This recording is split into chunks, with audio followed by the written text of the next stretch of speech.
GT Holidays, South India's #1 travel brand. You know you are special when you're with GT Holidays. கவலையின்றி சுவாசியுங்கள். உலகின் தலை சிறந்த மருத்துவர்கள் நுரையீரல் புற்றுநோய் சிகிச்சை அளிக்கிறார்கள்.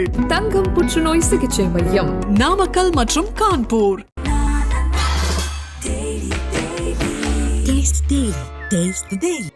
உலகெங்கிலும் வசிக்கக்கூடிய கிங் டிவி நேயர்களுக்கு கவிஞர் கல்பாக்கம் ரேவதியின் அன்பான வணக்கங்கள். இன்றைய அருளும் பொருளும் நிகழ்ச்சியில் ஏறுமுகம் தருகிற 6 முகத்தின் சிறப்புகளையும் அறுபடை வீடு பற்றியும் பார்க்க போகிறோம்.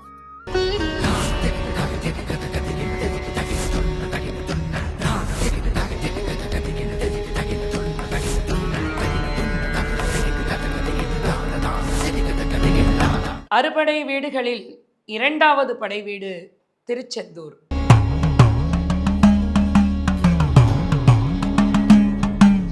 திருச்செந்தூரின் கடலோரத்தில் செந்தில்நாதன் அரசாங்கம் தேடி தேடி வருவோர்க்கெல்லாம் தினமும் கூடும் தெய்வாம்சம். அசுரரை வென்ற இடம், அது தேவரை காத்த இடம். ஆவணி மாசியிலும் வரும் ஐப்பசி திங்களிலும் அங்கு திருநாள் கூடும் இடம் என்று புலவர்கள் பாடுகிற அற்புதமான திருத்தலம் இந்த திருச்செந்தூர். இதற்கு திருச்சீரலைவாய் என்ற ஒரு பெயரும் உண்டு. சூரனை வென்ற இடம் ஆகையால் ஜெயந்திபுரம் என்கிற ஒரு அற்புத பெயரும் இந்த இடத்திற்கு உண்டு. பெரும்பாலும் தமிழ் கடவுளான முருகப்பெருமான் குன்றிருக்கும் இடமெல்லாம் குமரன் இருக்கும் இடம் என்று எப்பொழுதும் பெயர் பெற்றிருப்பான். நம்முடைய குறிஞ்சிமலை கிழவனாக சேயோன் என்ற பெயரிலே அவன் அழைக்கப்படுகிறான். ஆனால் இந்த 2வது படைவீடான திருச்செந்தூரில் மட்டும் கடலின் அருகிலே கோவில் கொண்டவனாக முருகப்பெருமான் காட்சி அளிக்கிறான். இப்பொழுது ஆராய்ச்சியாளர்கள் ஒரு செய்தியை கூறிக்கொண்டிருக்கிறார்கள், அதுவும் ஒரு மலையாகத்தான் இருந்திருக்க வேண்டும் என்று. ஏனென்றால் சுனாமி வந்தபோது கடல் கிட்டத்தட்ட 2 கிலோமீட்டர் உள்வாங்கிய பொழுது பெரிய பெரிய பாறைகள், கற்பாறைகள், மலையிலே இருக்கிற பாறைகள் போல கண்ணுக்கு தெரிந்ததனால் ஒருவேளை அவர்கள் இந்த முடிவிற்கு வந்திருக்கலாம். சந்தனமலை என்கிற பெயரும் புராணங்களிலே இந்த திருச்செந்தூருக்கு இருக்கிறது. இந்த திருச்செந்தூர் என்று சொன்னவுடனே சூரனை வதம் செய்த அந்த செய்திதான், அந்த காட்சிதான் நம்முடைய நினைவிலே வந்து நிஜமாக நிற்கிறது.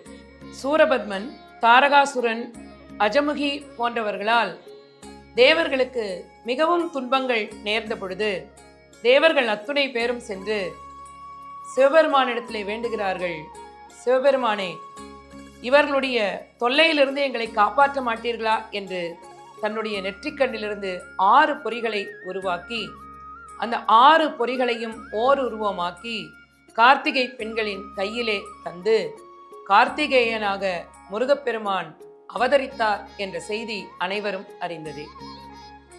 இந்த முருகப்பெருமான் சிக்கலிலே போய் தாயினிடத்திலே சக்திவேல் என்கிற வேலை வாங்கி கொண்டு வந்து சூரனை வதம் செய்து நின்ற இடம்தான் திருச்செந்தூர் என்கிற இந்த அற்புத தலம்.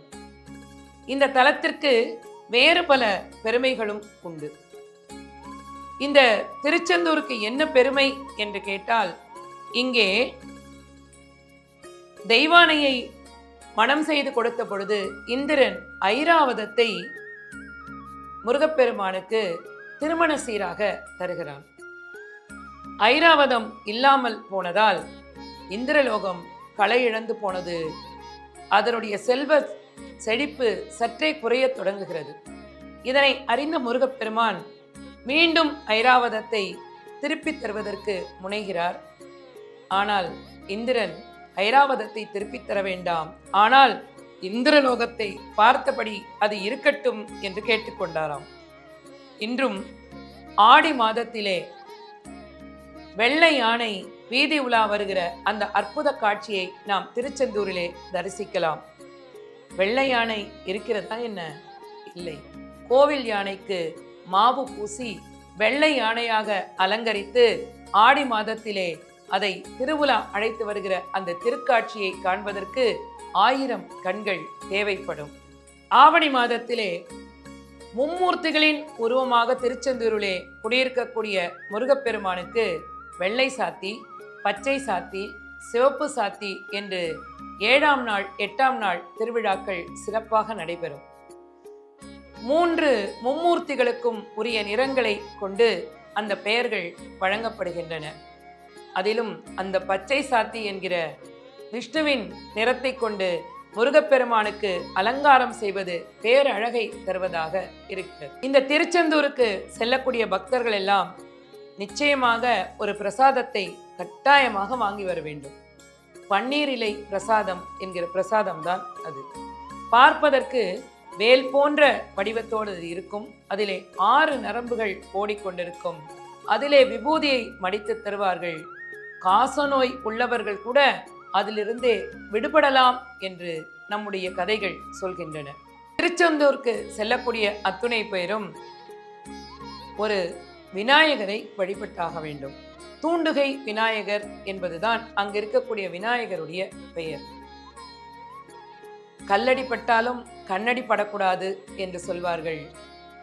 திருஷ்டி போக வேண்டும் என்று நினைப்பவர்கள் அங்கே இருக்கக்கூடிய அந்த தூண்டுகை விநாயகரை கட்டாயமாக வழிபட்டு, எல்லாவற்றிற்கும் மேலாக அங்கே ஒரு வற்றாத கிணறு இருக்கிறது. எல்லோரும் அறிந்ததே அது. குழந்தை வரம் வேண்டுபவர்கள் அத்துணை பேரும் அங்கே திருச்செந்தூரிலே போய் கடலாடிவிட்டு நாழிக்கிணறிலே குளித்துவிட்டு முருகப்பெருமானை வந்து தரிசிக்கிற அந்த அற்புத பெருமையை என்னென்று சொல்வது?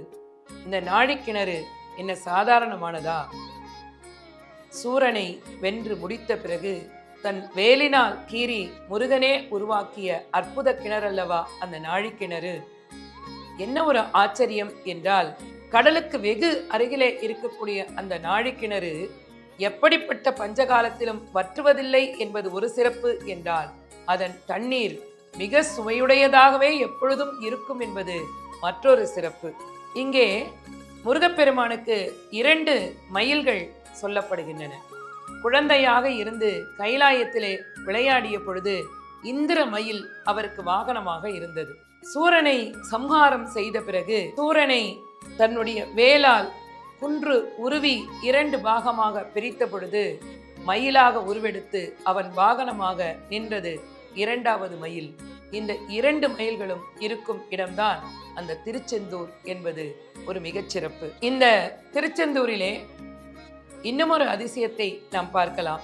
சனி பகவானுக்கும் பைரவருக்கும் அருகருகே சந்நிதி இருக்கக்கூடிய ஒரே தலம் இந்த திருச்செந்தூர் மட்டும்தான். ஒரு முறை ஆதிசங்கரருக்கு பெரும் வயிற்று வலி ஏற்பட்டதாகவும், என்ன செய்தும் அது நீங்காமல் இருந்த பொழுது திருச்செந்தூர் வந்து அங்கிருக்கக்கூடிய திருநீரை அவர் பூசியவுடன் அந்த வயிற்று வலி மாயமாக மறைந்ததாகவும், அதன் காரணமாகவே அவர் சுப்பிரமணிய புஜங்கம் என்கிற நூலை எழுதியதாகவும் வரலாறு கூறுகிறது. முருகனுக்கு எத்தனை பெயர்கள் உண்டு! குகனாக அவன் இருக்கிறான், கந்தனாக அவன் காட்சி அளிக்கிறான், வைகாசி மாசத்திலே பிறந்ததால் விசாகன் என்று அழைக்கப்படுகிறான். சுப்பிரமணியன் என்கிற அந்த பெயருக்கு மட்டும் என்ன மகிமை! கிராமத்திலே சாதாரணமாக சொல்லுவார்கள், சுக்குக்கு மிஞ்சிய வைத்தியமில்லை, சுப்பிரமணியனுக்கு மிஞ்சிய கடவுள் இல்லை. இந்த சுப்பிரமணியன் என்கிற அந்த சொல்லுக்கு என்ன பொருள் தெரியுமா? சு என்றால் மிக உன்னதமானது என்கிறது பொருள். பிரமணியன் என்கிற பொருளுக்கு எல்லாவற்றிலும் உயர்ந்த பரம்பொருள், பரம ஞானம் பெற்றவன் என்பது பொருள். சுப்பிரமணியன் என்கிற அந்த பெயரை உச்சரித்தால் போதும் நமக்கு ஞானம் வந்து சேரும் என்று சொல்வதுதான் பெரும் சிறப்பு. கடைசியாக நாம் திருச்செந்தூரிலிருந்து விடைபெற்று வருகிற போது ஓரிடத்திற்கு கட்டாயம் செல்ல வேண்டும். ஆரம்பிக்கும் பொழுது திருஷ்டி கழிவதற்காக நாம் தூண்டுகை விநாயகரை வழிபட வேண்டும் என்று சொன்னேன் அல்லவா? திரும்ப வருகிற போது கல்யாண விநாயகர் என்று ஒருவர் உண்டு. திருமணமாகாத இளைஞர்களும் யுவதிகளும் அந்த கல்யாண விநாயகரை வழிபட்டால் திருமணம் கைகூடும் என்பது ஐதீகம். மீண்டும் ஒரு அருளும் பொருளும் நிகழ்ச்சியிலே உங்களை சந்திக்கிறேன். உங்களிடமிருந்து விடைபெறுகிறேன். கல்பாக்கம் ரேவதி. பட்டிமன்ற நடுவர் கவிஞர். வணக்கம்.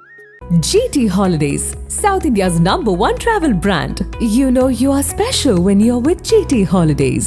கவலையின்றி சுவாசியுங்கள். உலகின் தலை சிறந்த மருத்துவர்கள் நுரையீரல் புற்றுநோய் சிகிச்சை அளிக்கிறார்கள். தங்கம் புற்றுநோய் சிகிச்சை மையம், நாமக்கல் மற்றும் கான்பூர். Taste the Daily.